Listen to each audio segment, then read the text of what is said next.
Salut à tous et bienvenue dans Le Monde en carte. Aujourd'hui, nous allons nous intéresser à la République démocratique du Congo. C'est un pays qui connaît une instabilité depuis des décennies et il me semblait important d'en parler car ce qu'il s'y passe n'est pas souvent évoqué dans les médias. C'est parti. La République démocratique du Congo, à ne pas confondre avec la République du Congo, est un pays d'Afrique centrale. C'est un pays francophone, le quatrième plus peuplé du continent avec ses 87 millions d'habitants. Il s'étend sur 2 300 000 km², voici la France superposée pour comparaison. Et une grande partie de sa superficie est recouverte d'une épaisse forêt tropicale, ce qui rend difficile la circulation sur son territoire. Son indice de développement humain est de 0,414, ce qui est très faible. Sa capitale est Kinshasa, sur le fleuve Congo, et le pays a un petit accès à l'océan Atlantique. Il dispose de frontières terrestres avec donc la République du Congo, mais également l'Angola, la Zambie, la Tanzanie, le Burundi, le Rwanda, l'Ouganda, le Sud-Soudan et la République centrafricaine. La République démocratique du Congo connaît d'importants troubles depuis 2 décennies, surtout dans l'est du pays. Les raisons de ces conflits sont complexes, elles sont d'origine ethnique, politique, économique. Nous allons essayer de résumer la situation et de décortiquer un peu tout ça. Le Congo acquiert son indépendance de la Belgique en 1960. S'ensuivit 5 années d'incertitude jusqu'au moment où Joseph Mobutu, alors commandant en chef des armées, s'autoproclame président. Il nomme le pays Zaïre, va rester au pouvoir jusqu'en 1997 et mener une politique autoritaire, dictatoriale et alignée sur les États-Unis durant la guerre froide. Dans les années 90, la guerre froide alors terminée, les États-Unis retirent peu à peu leur soutien à Mobutu, et celui-ci perd progressivement en autorité. Il instaure alors le multipartisme, mais cela ne suffira pas à le maintenir au pouvoir, qu'il perdra à l'issue de la première guerre du Congo.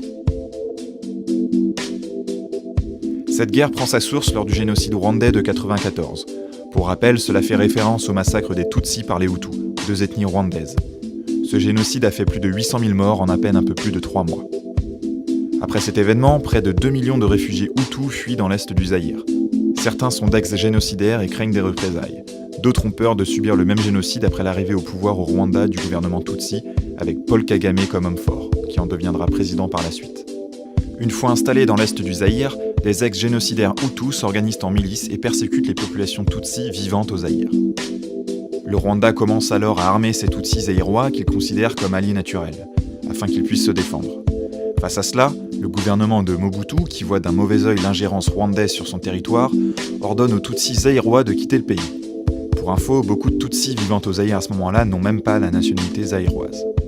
En réponse, le Rwanda et son allié l'Ouganda participent à la création de l'AFDL, l'Alliance des forces démocratiques pour la libération du Congo, groupe composé de rebelles congolais opposés au gouvernement Mobutu, mais également de troupes rwandaises et ougandaises. La guerre commence. L'AFDL, menée par Laurent Kabila, prend rapidement l'avantage, marche jusque Kinshasa et en chasse Mobutu. Kabila s'autoproclame président et renomme le Zaïre, qui devient la République démocratique du Congo. Mais une fois au pouvoir, il se retourne contre ses anciens alliés et demande aux troupes rwandaises et ougandaises restées dans l'est du pays de se retirer rapidement. Il chasse également en 24 heures les Tutsis présents dans son gouvernement, et des centaines sont lynchés à Kinshasa. Ce sont les prémices de la deuxième guerre du Congo. Les tensions montent entre Kabila et ses ex-alliés, et en août 1998, des Tutsis de l'armée congolaise se mutinent et obtiennent le soutien du Rwanda et de l'Ouganda. Ils forment un groupe rebelle, le RCD, Rassemblement Congolais pour la démocratie. Ils prennent rapidement les villes de Goma, Bukavu et Uvira, puis toute une partie de l'est du Congo, qui se retrouve donc sous influence rwandaise. En réponse, Kabila demande de l'aide aux milices anti-Tutsi, et des violences apparaissent un peu partout sur le territoire, jusque dans Kinshasa. Mais très vite, dès mi-août 1998, des membres du RCD parviennent à approcher la capitale. Ils sont rejoints sur place par d'autres troupes mutinées issues de l'armée régulière congolaise. La situation est donc critique pour Kabila, mais il parvient à gagner un certain nombre d'alliés dans la région. L'Angola, le Zimbabwe, la Namibie, le Tchad, la Libye et le Soudan. Et grâce à leur soutien, il parvient à éloigner les rebelles de la capitale. Parallèlement à cela, l'Ouganda fonde son propre groupe rebelle au Congo, le MLC, Mouvement de Libération du Congo, qui va bientôt contrôler la partie nord du pays. Le FDLR, Front démocratique de libération du Rwanda, est également fondé en 2000 par des ex-génocidaires Hutus réfugiés du Rwanda. Ils soutiennent Kinshasa dans cette guerre et sont actifs un peu partout dans l'est du pays. Leur objectif est de reprendre le pouvoir au Rwanda, qu'ils avaient perdu peu après le génocide de 1994.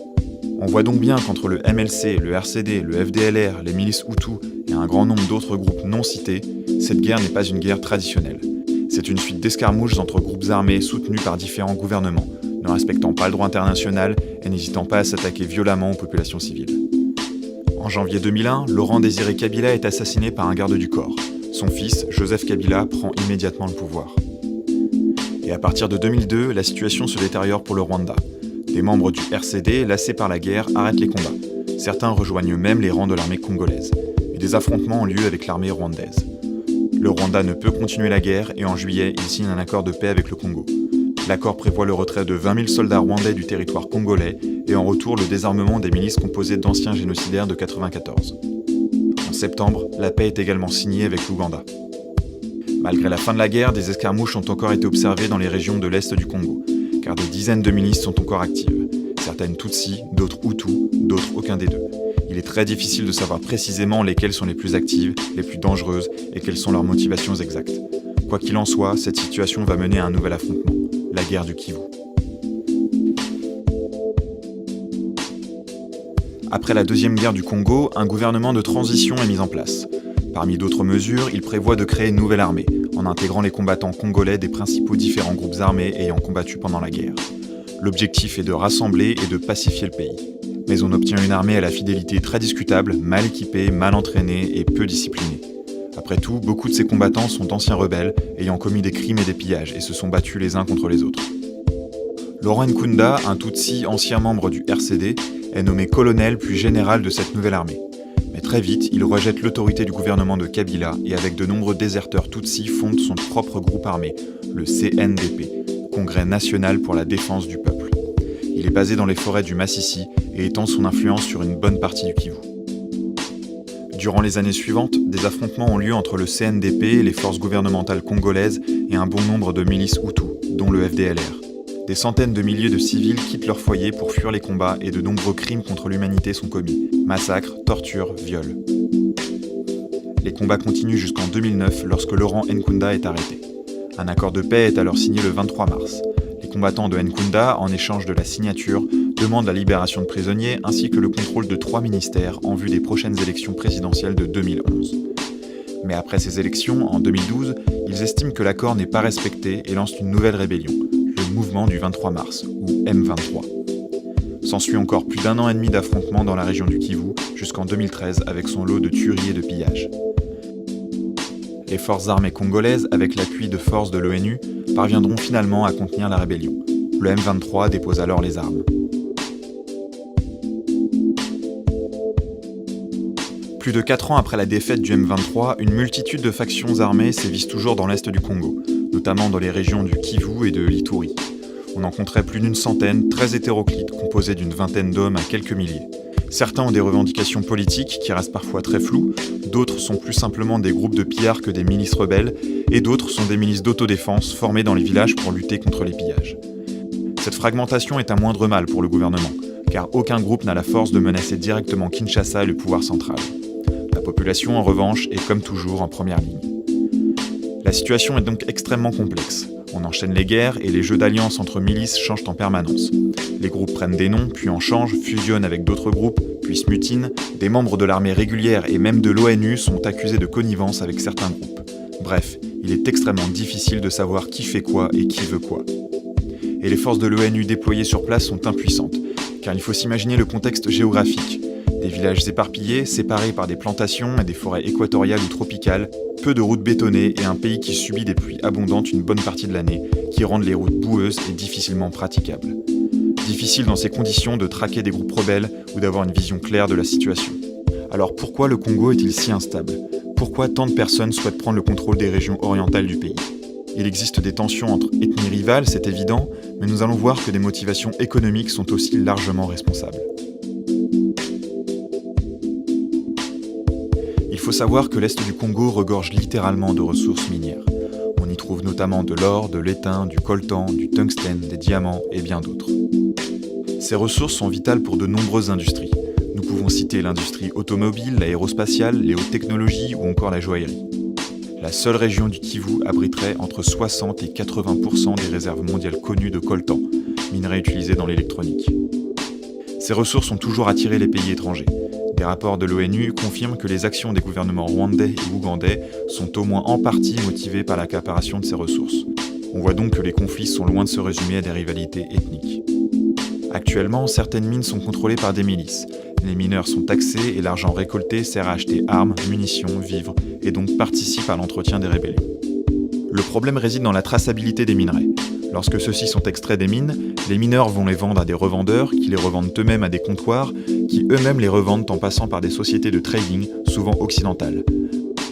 Après cela, les minerais sont acheminés bien souvent vers les pays asiatiques, qui fabriquent tout un tas d'appareils. Le problème, c'est que lors des transactions, les bons de commande indiquent par exemple la quantité de minerais, le destinataire, le comptoir expéditeur, mais rarement la mine d'origine. Il est donc impossible de savoir si les minerais achetés proviennent d'une mine tenue par des milices ou non. Et quand bien même l'origine serait indiquée, comment savoir si telle mine était tenue par une milice au moment de l'extraction? Donc lorsque l'on entend qu'il faut que les entreprises occidentales se renseignent sur la provenance des minerais, il ne faut pas se voiler la face, c'est tout bonnement impossible. Alors certaines associations et ONG appellent les consommateurs à ne plus acheter les biens contenant du minerai congolais. Mais beaucoup de villages survivent néanmoins grâce aux mines, et ont besoin de ces minerais pour subvenir à leurs besoins. De plus, si les minerais ne se vendaient plus, les groupes armés pilleraient alors davantage les récoltes, le bétail, le bois rare ou autre. Ce n'est donc pas une solution.